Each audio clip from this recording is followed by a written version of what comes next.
22 अप्रैल 2025 3:05 पर पूरे हिंदुस्तानी मीडिया और सोशल मीडिया पर एक शोर मच जाता है।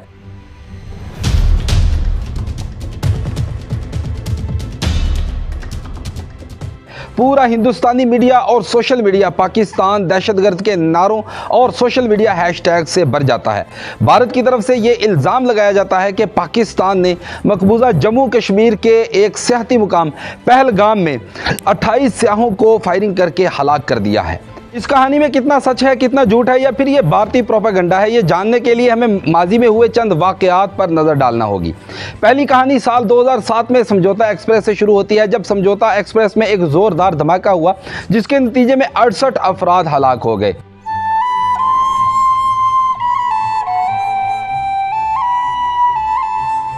भारत ने इस धमाके का इल्ज़ाम पाकिस्तान पर लगाया, लेकिन बाद में तहकीकात हुई तो पता चला कि इस धमाके के पीछे हिंदू इंतहा पसंद तंजीम के लोग और भारतीय फौज का ही मेजर रमेश शामिल था। दूसरी कहानी साल 2008 में हुए मुंबई अटैक्स की है, जिसमें भारत चीख चीख कर दुनिया को बताता रहा कि अजमल कसाब का तल्लक पाकिस्तान से है और अजमल कसाब जो है वो पाकिस्तानी शहरी है। लेकिन बाद में तहकीकात हुई और CBI के ही एक ऑफिसर ने यह इंकशाफ किया कि दरअसल ये अटैक भी भारत का अपना ही गेम प्लान थे और भारत को इस बार भी मुंह की खाना पड़ी। साल 2019 में पुलवामा अटैक हुआ जिसके नतीजे में 40 भारतीय फौजी मारे गए।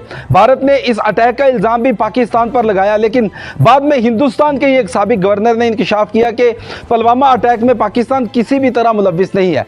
यहाँ पे उसने बोला कि शायद मुस्लिम नहीं है, उसने उसको गोली मार दी। Please ask for help, we don't need. Okay, don't worry, don't worry. मेरे पति का बच्चा लो। हम बचा देगा, कोई बात नहीं। बेहतर प्लीज भगवान, मेरे पति का बच्चा लो। हम बचा देगा, कोई बात नहीं। बेहतर प्लीज भगवान। पहलगाम अटैक भी एक ऐसी ही कहानी है। इन तमाम वाकयात पर गौर करें तो इस नतीजे पर पहुंचेंगे कि भारत की तरफ से जब भी कोई ऐसा चक्रव्यूह रचाया गया तो इसके पीछे भारत के अपने ही मकासद नजर आए। कभी इलेक्शन जीतने के लिए, कभी कश्मीर की कानूनी हैसियत तब्दील करने के लिए, कभी पाकिस्तान में आते हुए सियासी और माशी इस्तेहकाम को खत्म करने के लिए और कभी पाकिस्तान के दरियाओं का पानी रोकने के लिए। अब दोबारा से पहलगाम अटैक की तरफ आते हैं। इस अटैक में भारत के बज़ाहिर दो मकासद नजर आ रहे हैं। पहला, पाकिस्तान में आता हुआ माशी और सियासी इस्तेहकाम, जबकि दूसरा सिंतास माहिदा। भारत ने BLA के दहशतगर्दों और अफगानी तालिबान पर अरबों रुपए की इन्वेस्टमेंट की है, लेकिन इन दोनों की तरफ से भारत को मतलूबा नताइज नहीं मिल सके। पाकिस्तान एक तरफ तो अफगानिस्तान के साथ अच्छे ताल्लुकात कायम कर चुका है, तो दूसरी तरफ BLA के दहशतगर्दों को कुचलकर तरक्की की तरफ सफर कर रहा है, जो कि भारत को कभी भी मंजूर नहीं।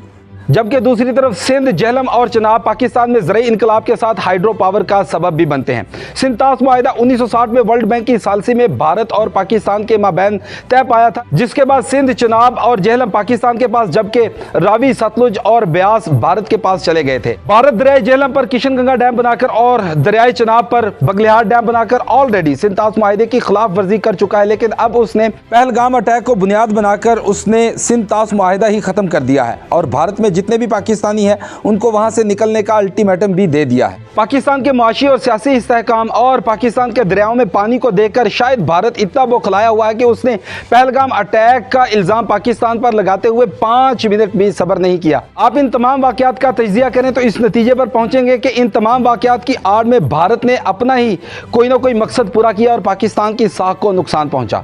तो क्या पाकिस्तान खुद को नुकसान पहुंचाने के लिए ऐसे हादसात या ऐसे वाकयात में मुलव्विस हो सकता है? तो जवाब यकीनी तौर पर ना में ही होगा।